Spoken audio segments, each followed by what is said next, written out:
Good afternoon, everyone.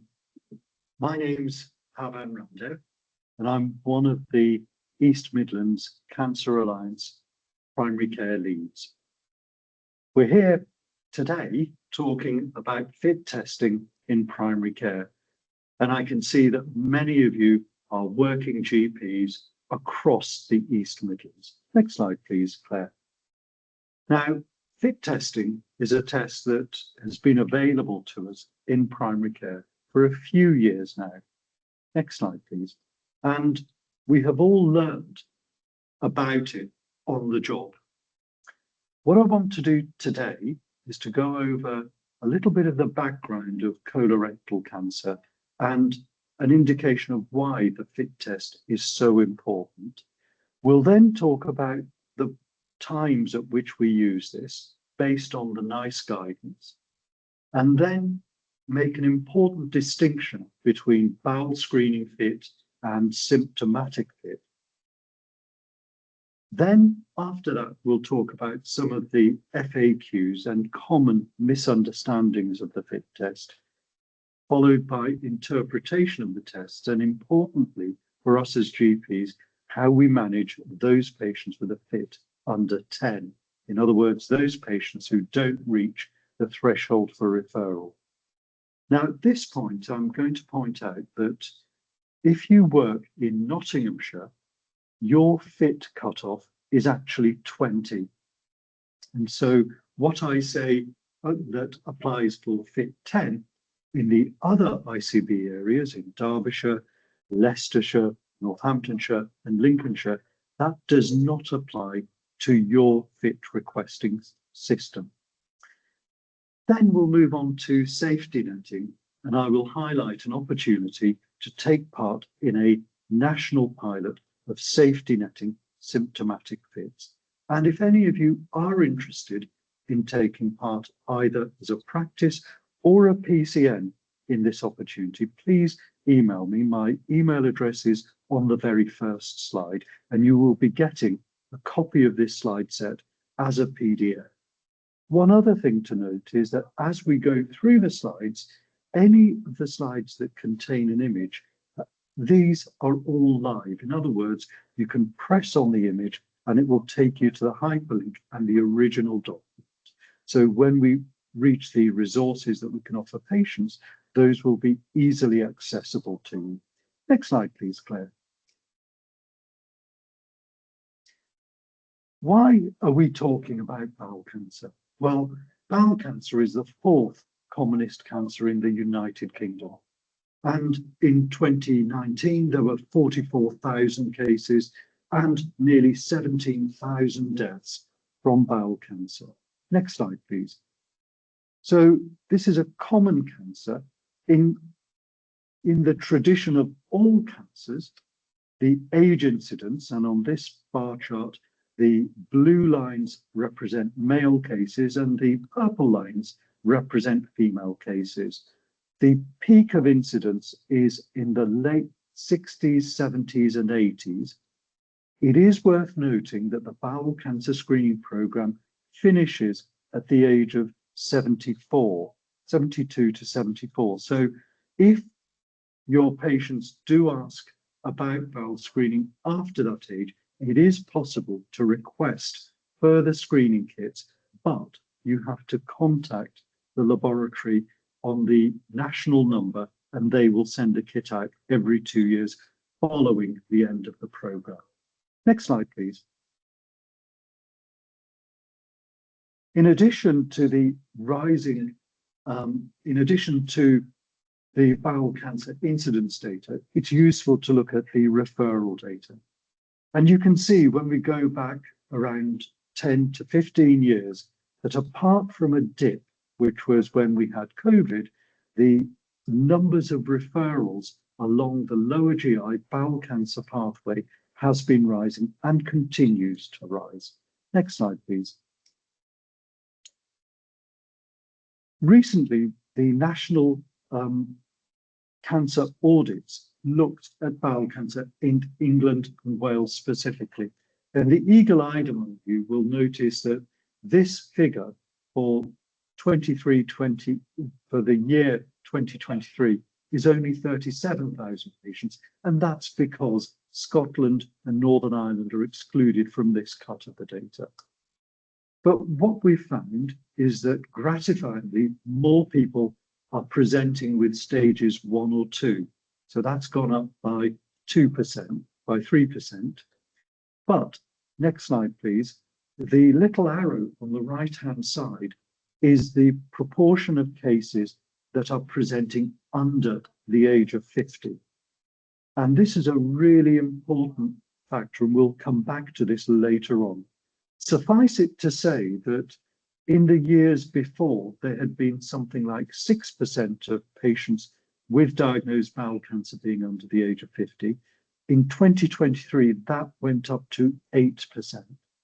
And although only a small rise numerically, the rate of change and the rate of change internationally is a real cause for concern. And the National Cancer Audit is going to be looking at all those cases in far more detail to work out why that should be and whether we need to change the advice and the way that we use investigations, including, of course, the FIT test. Next slide, please. This is another way of looking at the data, and this particular paper looked across different countries, and the red lines on the graphs represent the cases under 50. And I've put a red arrow by England data, and the final 3 at the bottom of the screen are the other home nations, so Northern Ireland, Scotland and Wales. And you can see that England does differ in that our under 50s cancer diagnoses are rising more rapidly than those of the other home nations. Next slide, please. How do these patients with bowel cancer present? And the red arrow is pointing to the bowel cancer data. When you look at that bar chart, the pink part of the bar chart at the bottom is those cancers that are diagnosed as emergencies.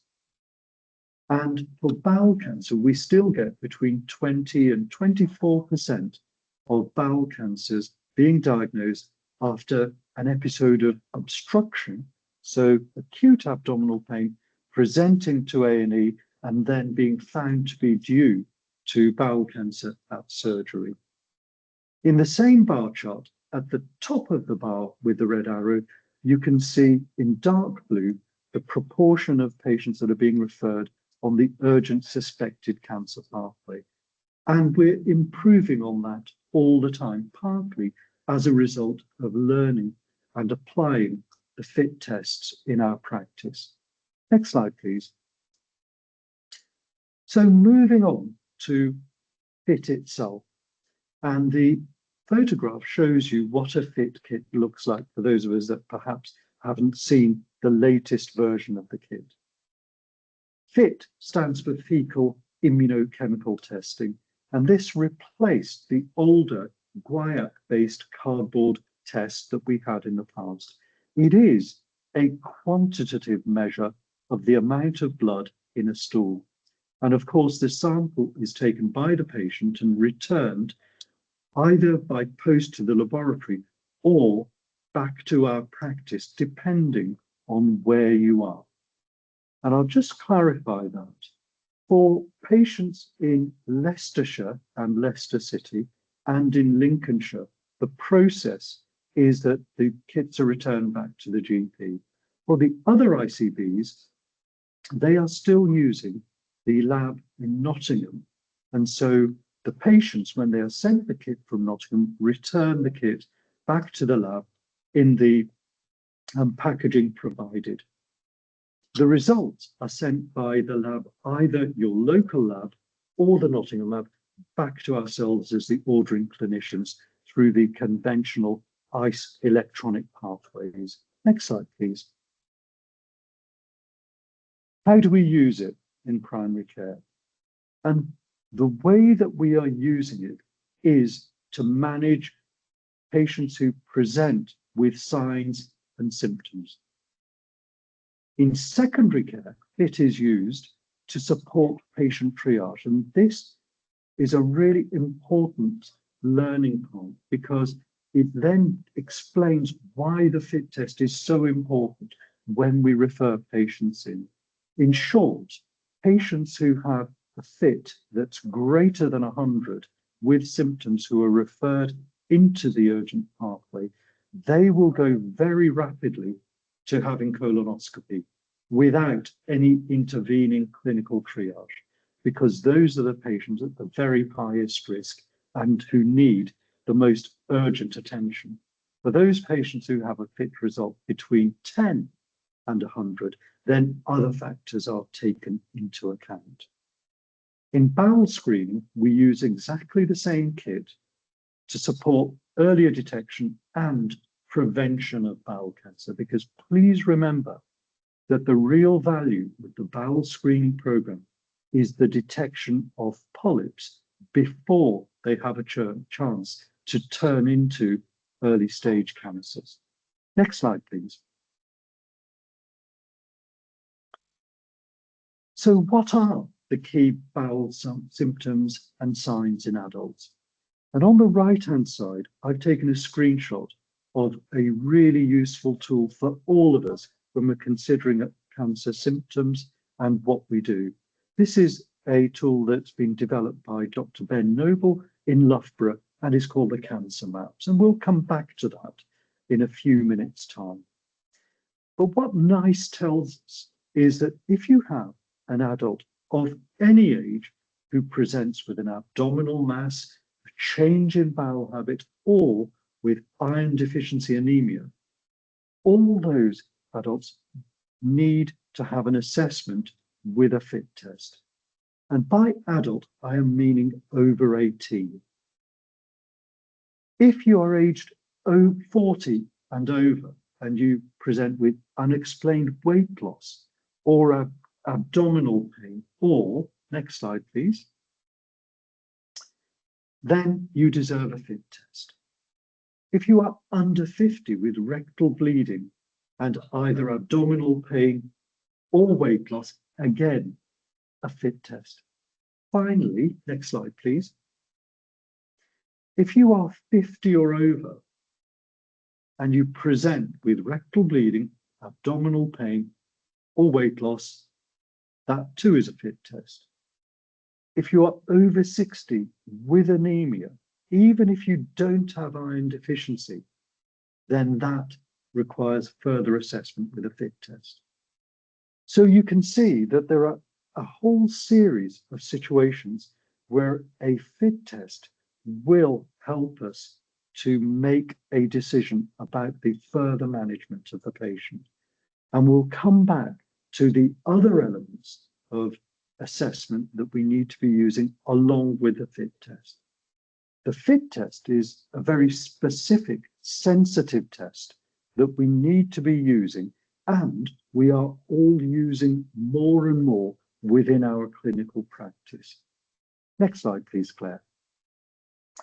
I just wanted to share with you a screenshot of the Cancer Maps. And the reason for sharing this is that this is your one-stop tool for all cancer consideration diagnoses. And you can use this to exclude cancer diagnosis and to understand what your next step needs to be in terms of examination and assessment. To cover this briefly, on the right-hand side in the green panel, you can tick box the symptoms that the patient is presenting with. Along the top, you can add the age and sex.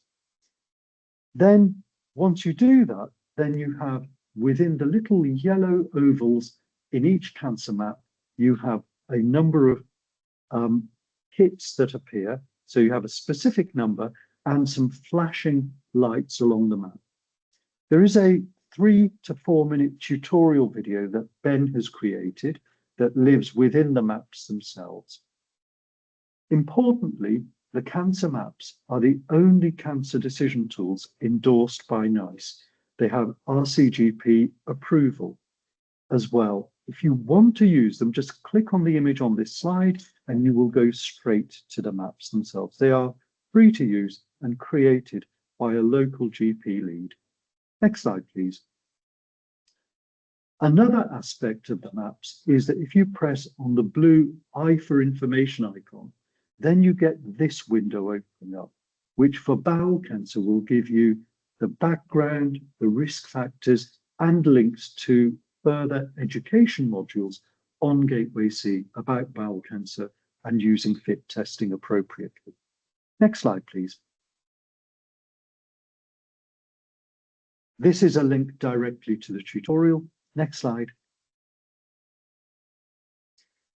I mentioned earlier that we use exactly the same test for screening as we do for symptomatic patients. And what I want to do now is to cover that difference, because this is something that frequently is misunderstood. So let's think about the screening pathway first of all, which is the long image in the slide towards the center. And with bowel screening, FIT is the main test that's used in the bowel screening program. And patients between the ages of 50 and 74 are sent a bowel screening kit every 2 years. And these are sent by the screening hub, so we have no role to play in the invitation process as GPs.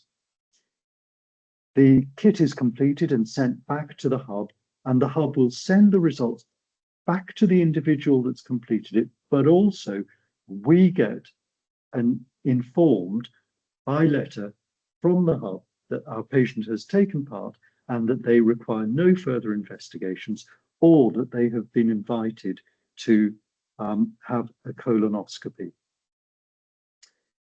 That result comes back to us as a yes, your patient will be invited in 2 years' time. There's nothing to worry about. And by the way, the patient has been prompted about symptoms to look for, or we will be evaluating them further. Next slide, please. If we compare this with a symptomatic pathway, this is something that we are using in primary care. And in primary care, we offer this to patients with symptoms. Remember that screening is for the population who is asymptomatic. So our patients with symptoms are given the kit, or we request the kit, they complete, send back, and then we get the result back. But we get the result back as a numerical value. From screening, we just get a yes-no response. The numerical value that we are utilizing is 10 micrograms per gram of blood in the stool. And in Nottinghamshire, that is 20 micrograms. Based on that result and the constellation of symptoms and signs, we then can choose to refer onto the lower GI pathway according to our local guidance. And we can also use that point to make sure that we have undertaken the appropriate blood tests, completed the examination, and then refer the patient. On the right-hand side of that panel, you can see what happens in secondary care, that when the patient hits the hospital setting, then they utilize the result to make sure that the patient is put on the right triage and diagnostic pathway from the beginning. Next slide, please. So when should we use the FIT? We've talked about the NICE-related colorectal symptoms, and that I've highlighted again in the image on the right. However, for those patients who present with a rectal or anal mass or anal ulceration, we do not need to use a FIT test. We can refer them directly onto the suspected cancer pathway.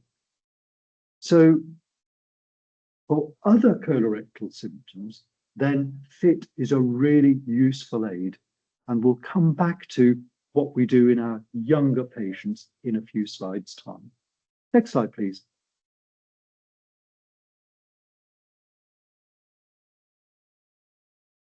Thank you, Claire.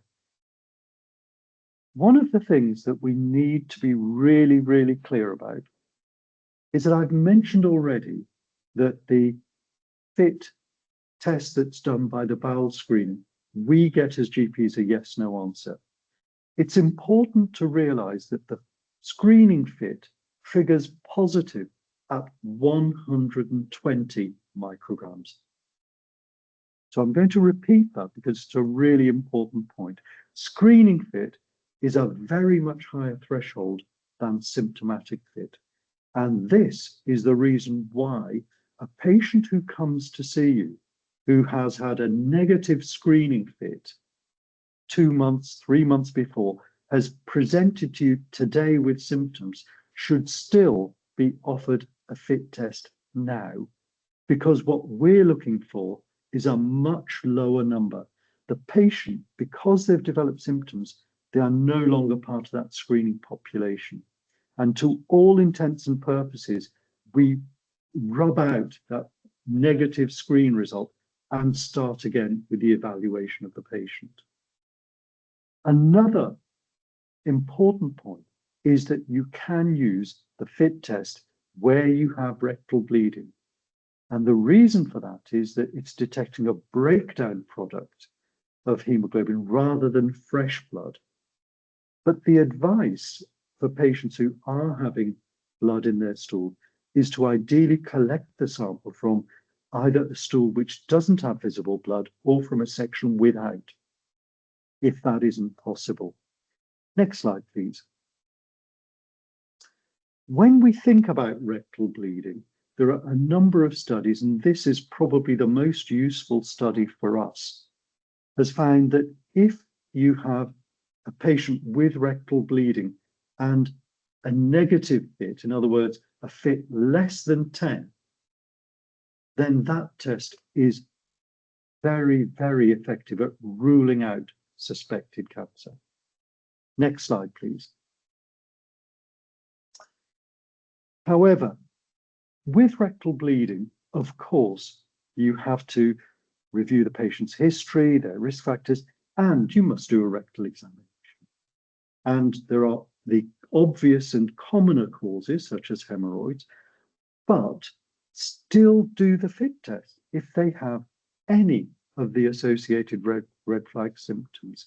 And if they don't have symptoms or they don't have particular risk factors, then we need to be safety netting to make sure that after a period of time, either their symptoms have settled, they're not getting worse, or they haven't developed further red flag symptoms.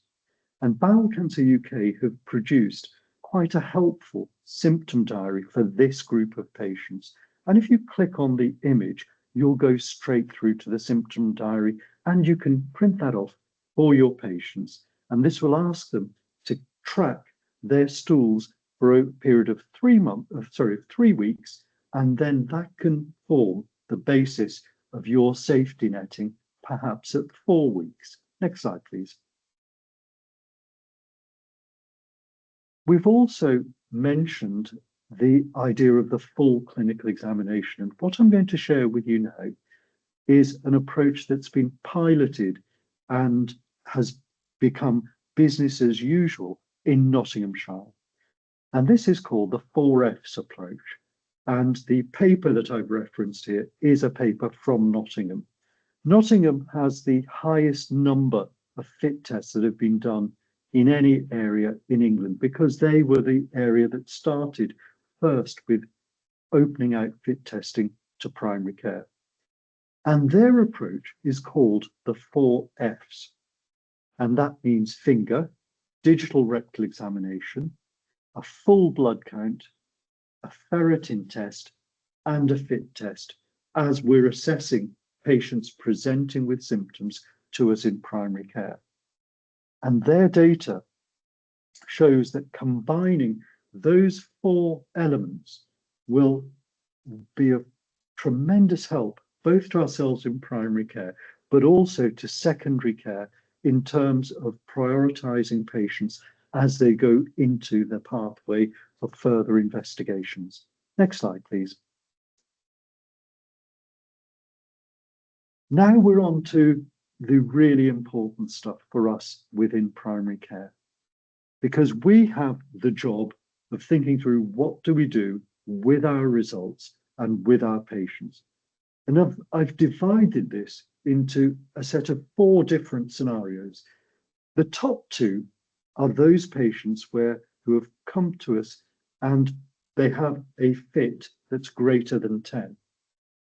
And the very first one I've put is a fit greater than 10 without symptoms. And this may be a patient with unexplained weight loss, for example, but no specific abdominal symptoms. We may also have patients whose fit test comes back as greater than 10 with abdominal symptoms or rectal bleeding, and we have to deal with them. Next slide, please, Claire. So those patients who have fit greater than 10, it's pretty straightforward. Those are the patients where once we've done our clinical examination, we've done a ferritin, we've done a full blood count, we're able to refer them into the urgent suspected cancer pathway. Their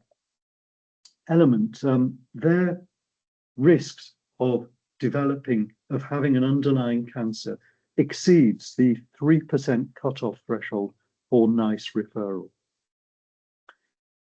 Next slide, please. The harder patients for us in primary care are those who present with a fit less than 10. And if they have a fit less than 10 without abdominal symptoms, you might want to do the bloods, you might want a safety net, and in some situations where you have a particular concern, you might want to repeat the fit, and I'll come on to what the value of that might be. In patients who have a fit which is less than 10, you might want to repeat the bloods, safety net, repeat the fit, and the other thing that I haven't put on the slide, but we will talk about soon, is you might want to consider a fecal calprotectin level. Because as we all know, there is an overlap in symptoms between inflammatory bowel disease and underlying GI cancers. Next slide, please. One of the questions that comes up is we have patients who come to see us. We offer them a fit test, and we may be giving it to them as individuals ourselves or asking our reception staff to hand out the fit test. But did you know that there is a proportion of people who don't complete the symptomatic fit test? And this piece of research has shown that whilst this is only a small proportion, about 10% who don't complete the fit test, it is younger people, men, more deprived populations and more ethnically diverse areas where you have that 10%. And so you can see that there is likely to be a deprivation gradient element here. There's also an element of the nature of the test itself. And in some cultures, it is a difficult test to ask people to accept doing, or to be in a situation where you're actually in contact with your own stool. So it's important to remember that there are patients who don't complete the fit test, which then brings up the issue of how do we know who hasn't completed the fit test? Next slide, please. And when we are thinking about how can we encourage people to do the fit test, there are a couple of things. On the left-hand side is a really good printable leaflet from Cancer Research UK going through the practicalities of collecting the sample and what you do with it in terms of sending it back to your GP or in the post. On the right-hand side is a 1-minute video from a GP talking about why you have been asked to do the symptomatic fit test, how important it is, and also how to do it. So the video you could share with your patients through an Accurix link, for example, or in another way, which I'll show you in a second. Next slide, please. Because safety netting is an important part of the NICE guidance for cancer overall, it is also an element of what we should be doing when we're thinking about undertaking a fit test. And one of the useful things that's been used across the country is Accurix. And if you're in a practice which has Accurix, there is a fit reminder pathway. So for your patients in whom you've requested a fit, then you can send them a reminder message on the day of the appointment, and it will also send automatically a further reminder 3 days later. And if you click on that image, it'll take you through to that resource. And it's a very straightforward thing to set up within your practices. And if you can build this into your process for requesting fit, then it gives another opportunity for the patient to be reminded. Next slide, please. Thinking about safety netting more broadly, Cancer Research UK has a very useful hub all about safety netting. Next slide, please. And for those of us who are working in training practices or are otherwise involved in GP education, this is a useful resource in terms of firstly highlighting the key elements of how we safety net effectively on the left-hand side, and on the right-hand side, giving a safety netting pathway that we can go through and check within our practice whether we are undertaking as a group, in other words, with all clinicians that are able to access fit testing and other cancer investigations or referrals, if we are undertaking all of the steps that are involved in systematic, effective safety netting. Next slide, please. I mentioned earlier the rising incidence of under 50s and bowel cancer. And whilst I shared the England data and the other home nations data, this is a worldwide issue.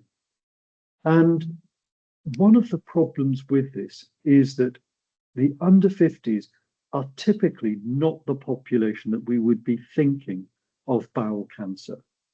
And some of you may remember Deborah James, who was also known as Bowel Babe, who was diagnosed at a tragically young age in her early 30s, and then went on to have treatment and survived for a prolonged period of time and set up the Bowel Babe Fund.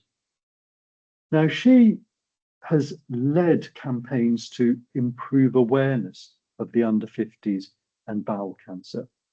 And whilst in this age group, the greater likelihood when you have somebody presenting with rectal bleeding or abdominal symptoms is that we're dealing with primarily with inflammatory bowel disease, then what will be happening is that those patients are also at risk of bowel cancer. And so what we should be doing is not excluding those patients from having a fit test. The reasons why we have this increase in bowel cancer in the under 50s is still being researched, but the main elements include diet, ultra-processed foods, the microbiome perhaps. The other element is around genetics. And if we look at America, we have a significantly greater proportion of under 50s bowel cancers than we do so far in England. Remember, however, right back to my third slide, which is that bowel cancer is still predominantly an illness of older age.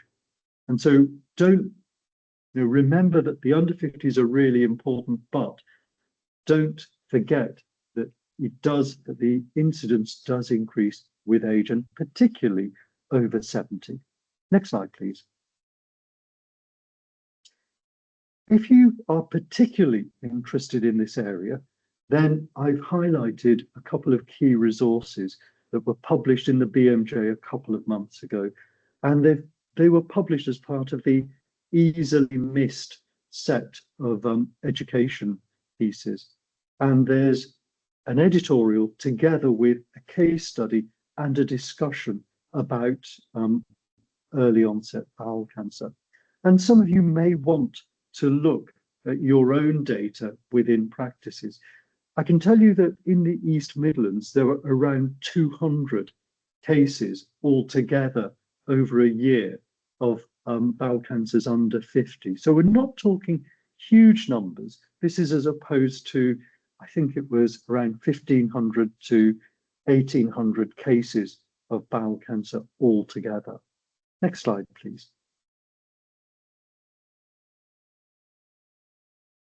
One of the other areas that I've been asked about in the past is, as we're doing more and more FIT testing, those patients are going into secondary care, and they come out of secondary care where we're told by the urgent suspected cancer team that your patient has had a, what I've called here, normal, but really what I mean is no cancer detected colonoscopy.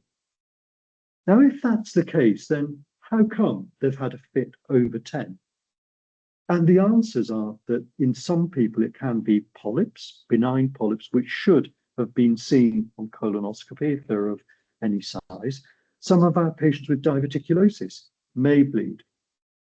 And the other thing is inflammatory bowel disease. So going back to considering undertaking a calprotectin, there is a condition called microscopic colitis, and this can be associated with infection and other inflammatory states in the bowel. Piles, of course, and anal fissures can also be causes of a FIT greater than 10, but to be honest, I think that that is a far lower percentage, far lower proportion. Next slide, please. One of the things that we also looked at here in this slide is the Nottingham data. And Nottingham have done a lot of work around what happens to those patients who have a FIT that's positive, but a normal colonoscopy. And they looked in particular to see whether perhaps what was happening was that there was blood from higher up in the GI tract. So they were looking to see whether it could actually be esophageal or perhaps gastric cancers that were causing the FIT to be positive, but the colonoscopy to be negative. Now, the good news is that it's a very, very low risk of having upper GI cancers causing a raised FIT. But what they have suggested is that in the lower risk groups, what you might want to consider is doing a blood test and perhaps evaluating them clinically to see whether their symptoms might fit in with an upper GI referral or with anything that fits in with either gastric or esophageal symptoms. Next slide, please. Now, in addition, the Nottingham group, who are a very busy, large research group, decided that they would look at screening FIT. Remember that our last slide referenced those FITs in patients that we have seen as GPs with symptoms. What happens if you look at those patients who are screened positive and they had a normal colonoscopy, which is actually still the majority of patients? And so for those patients, when you look around the world, it looks as though there may be an association with subsequent mortality and non-colorectal cancers. This comes with a huge caveat that none of these studies were from England, and the majority of studies were from the Far East, from China and Taiwan. So I've been in touch with the authors of this meta-analysis, and they are looking into this to see whether we have any data that can be used for us. At the moment, a patient who is screened positive but with a normal colonoscopy, actually there is no evidence that we should be doing anything more in practice other than giving them the advice that the hub has already given them around presenting again if they have abdominal symptoms. Next slide, please. I mentioned that there is an opportunity to take part in a national project, which is looking at safety netting of symptomatic fits. Earlier on, we talked about that 10% of patients who don't return their fit test and how that represents particular groups of patients. And this project is looking to see if we can use electronic safety netting tools to make sure that patients who don't complete the fit tests are contacted and that we encourage them to do so. This is a project that would be starting from next year and is a Cancer Alliance project, but working with PCNs. And we're seeking to find around 30 practices altogether across the East Midlands. Your practices would be reimbursed about 5,000 per practice, depending on the amount of work that had to be done. And if you are interested in learning more, please contact me. We do have a webinar tomorrow, but I appreciate that is probably too early for you to commit to, but I will get back in touch with you and share the resources if you are interested in taking part. Next slide, please. One other thing that is worth knowing is that there is a measurement that gets undertaken, and that is that the hospital trusts that we refer to measure the number of patients who are referred on a 2-week wait pathway for the lower GI who come into them with a fit test. And this has become an extremely important marker, partly of the quality of how we're using the urgent suspected cancer pathway, but also because knowing the fit does make a difference to what happens in secondary care. And the really good news for East Midlands is that overall, between the whole of the East Midlands, we have achieved above the rate that is recommended, so above 80%. However, there are still some PCNs, some practices where the rate of referral accompanied by a fit is significantly lower.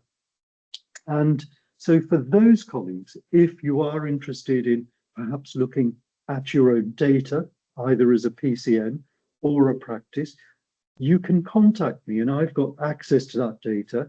If you click on the screenshot in this slide, it will take you through to a summary of the data. And if you know how to use this particular tool, you can take it down to practice and PCN levels. So this is something that you might want to do either in terms of further reflection on this meeting, but also potentially quality improvement projects for trainees or an audit type project for yourselves. Next slide, please, Claire. I've almost reached the end now. And what I will ask is that we do have a feedback questionnaire. And if you click on the link just in blue, please fill that in. I've gone all posh and also created a QR code so that if you want to do this now on your mobile, you can just click on the QR code and fill it in. It is honestly just 3 questions and they're really straightforward. Next slide, please, Claire. And it looks like that's all of the slides now. Thank you. Could we go back to the main view? So I hope that I've summarized fit testing, when we use it, how we use it, and what we can learn from the results when they come back to us. I'm very happy to take questions now, or if you think of questions afterwards, please just email me. I'm very happy to respond to those. And I wonder, Claire, were there any questions that came up in the chat that I could deal with? There was one question, but that's very kindly been answered by colleagues in the chat, so I don't think we need to cover that. Thank you. That's the only question we had. Okay. Thank you, Claire. And can I just ask the group, because you're clearly a motivated group that wanted to know more about fit testing. Have I covered those areas that you wanted to know about? Are there any things that I could have added now, or burning questions that you still have, this is your opportunity just to pop your hand. My email address is on the very first slide, and Claire will put it into the chat as well. And I have to warn you that as a GP trainer, I'm really happy with silence. So I'm happy to give you a couple of minutes just to digest everything, and then to perhaps just pop your hands up or get in touch with me.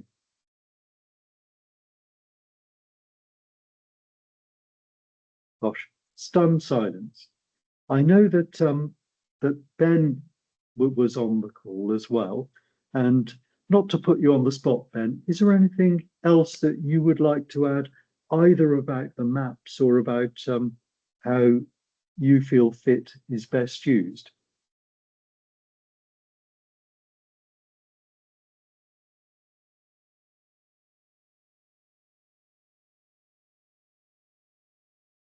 Okay.